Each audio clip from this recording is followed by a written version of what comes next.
नमस्कार, स्वागत है आपका न्यूज़ लॉन्चर पर। मैं हूं अशोक वानखड़े, लेकर आया हूं आपका अपना कार्यक्रम द डायरेक्ट हिट।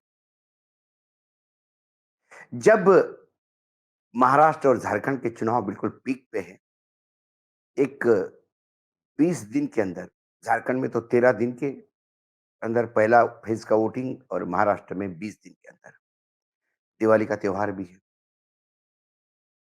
और ऐसे मौसम में एक बात लगातार बढ़ के बोली जा रही है, वो है बटेंगे तो कटेंगे।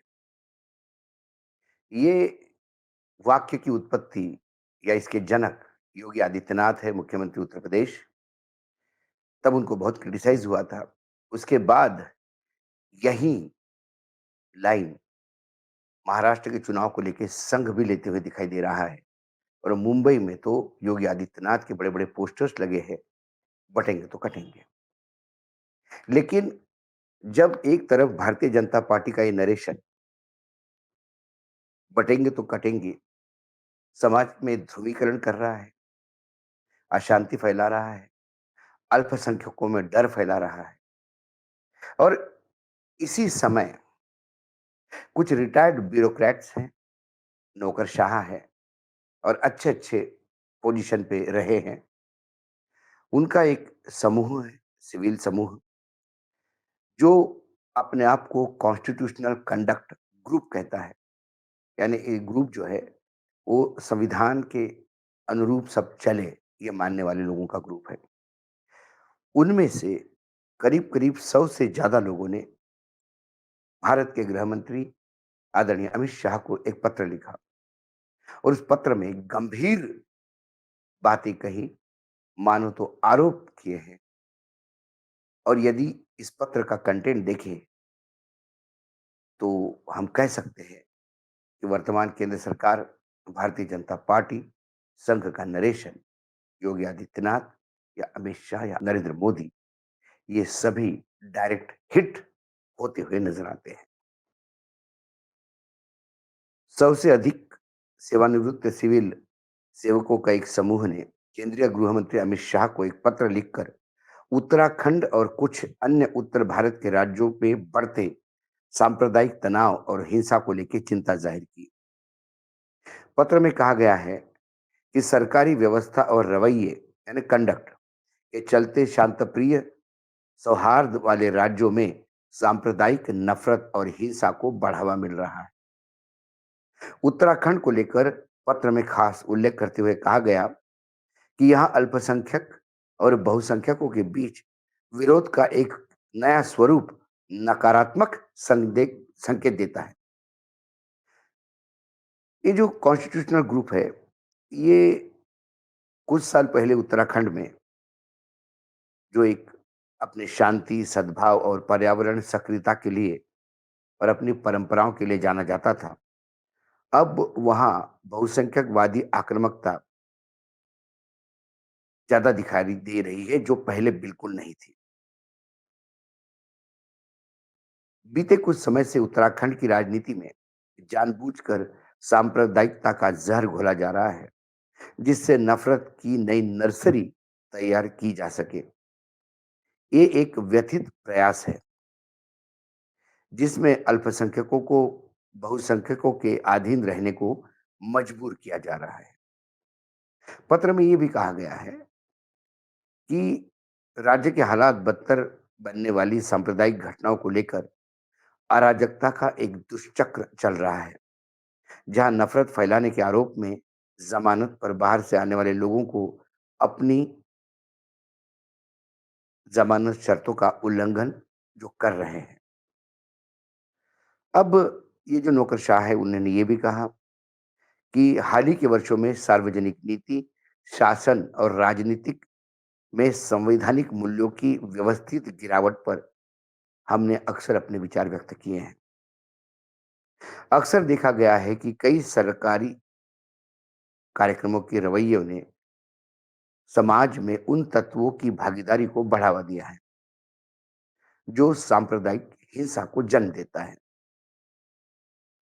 पत्र में उत्तराखंड के कुछ घटनाओं का जिक्र किया, 10 सितंबर 2024 को देहरादून के प्रेस क्लब में एक हेट स्पीच में शामिल है, जिसमें वायरल वीडियो में यति रामस्वरूपानंदन को कथित तौर पे ये कहते हुए सुनाया जा सकता है कि हिंदुओं को अल्पसंख्यक समुदाय के लोगों से महिला और बच्चों की रक्षा के लिए हथियार रखना चाहिए।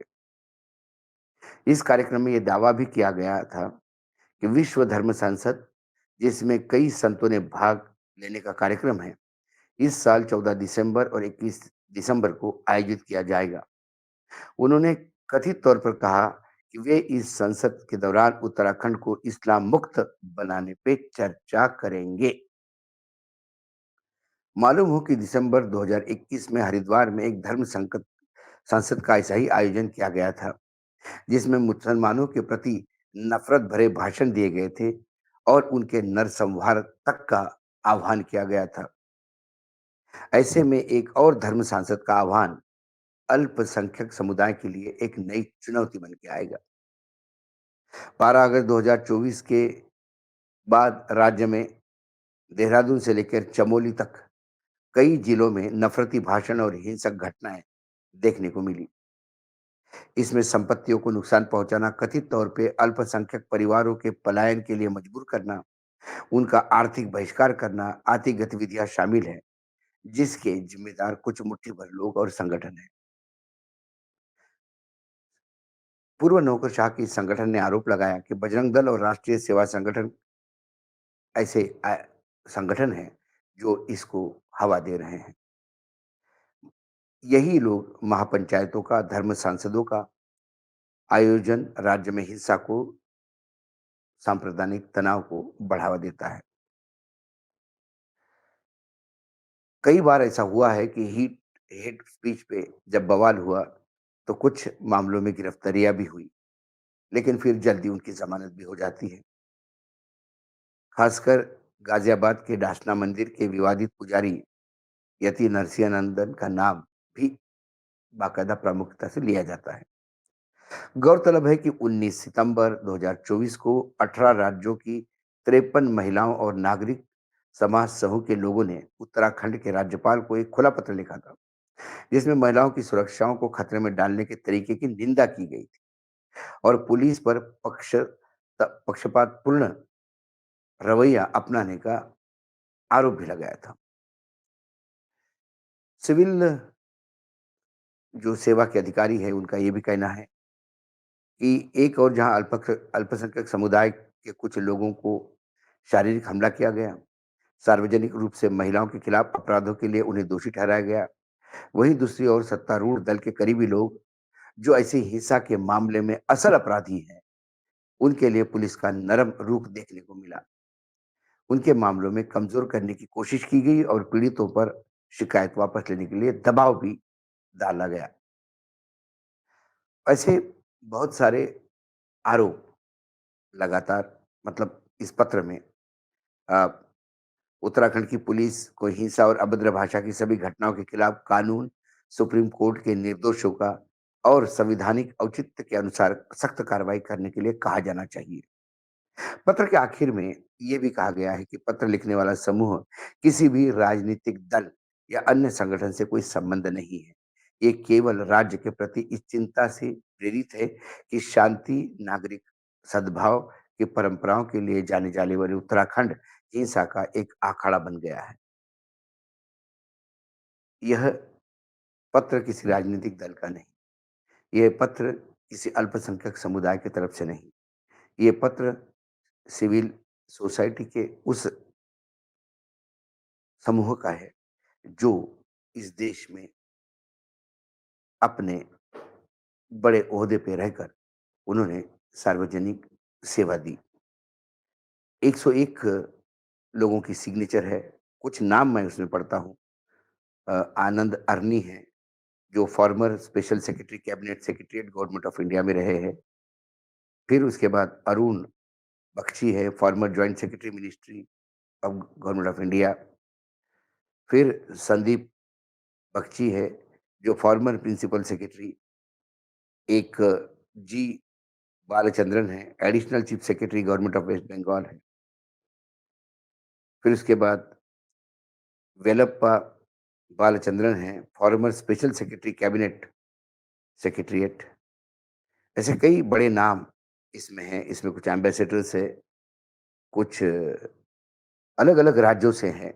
मध्य प्रदेश के former chief secretary Madhya Pradesh शरद बेहर, वो हैं। फिर उसके बाद अ, आप देखी जाए तो एक है मधु भादुरी, जो फॉर्मर एम्बेसडर टू पोर्तुगल है, पोर्तुगल में भारत के राजदूत रही है। कई planning and administrative training institute के प्रदीप भट्टाचार्य हैं और फॉर्मर सेक्रेटरी ऑफ महाराष्ट्र सुंदर बुरा है। ये वो तमाम लोग हैं, मैं एक से एक लोगों के नाम तो नहीं पढ़ता हूँ, मैंने कुछ बड़े लोगों के प्रयास किया अब तक उनके नाम इसलिए लिए ताकि आपको समझ में आ गए कि ये लोग कौन हैं जो लिख रहे हैं। और वाक़ई उत्तराखंड ये देवभूमि माना जाता था। उत्तराखंड जहाँ शांति है, उत्तराखंड जहाँ पर्यावरण है, उत्तराखंड जहाँ माँ गंगा जहाँ से बहती है। उत्तराखंड के पहाड़ी लोग देश सेवा के लिए जाने जाते थे। लेकिन उत्तराखंड इसलिए बदनाम नहीं था कि वहाँ हिंदू-मुसलमान की हिंसा होती है। लेकिन कुछ दिनों से ये लगातार दिखाई दे रहा है। ख़ासकर भाजपा की सरकार आने के बाद इसका ज़्यादा एस्केलेशन हुआ है। एक तरफ वहाँ पहाड़ पहाड़ों में ज़मीनें धँस रही हैं, गाँव के गाँव खाली हो रहे हैं। उत्तराखंड की अपनी समस्याएँ अलग हैं, लेकिन ये नई समस्या हिंदू-मुसलमान की मैन मेड समस्या है, पैदा की जा रही है, क्योंकि एक समूह को लगातार सत्ता में बना रहना है। बहुसंख्यक और अल्पसंख्यक वाद फैलाकर बहुसंख्यक के नाम पे सत्ता काबिज करना, यही एक मकसद है। धर्म की किसको पड़ी है? क्योंकि कई अधर्मी उस समाज से भी आते हैं, जो समाज अपने आप को बहुसंख्यक कहते हैं। उन रावणों का क्या करेंगे? इस पत्र में उसका भी उल्लेख है। कुल मिलाकर यह एक आईना है गृह मंत्री को और ये आईना उन लोगों के द्वारा है, जिन्होंने इस देश के लिए अपनी ज़िंदगी दी, अपनी सेवाएँ दी। आज डायरेक्ट हिट में इतना ही। कल फिर आता हूँ किसी विषय के साथ। तब तक के लिए नमस्कार। देखते रहिएगा न्यूज़ लॉन्चर।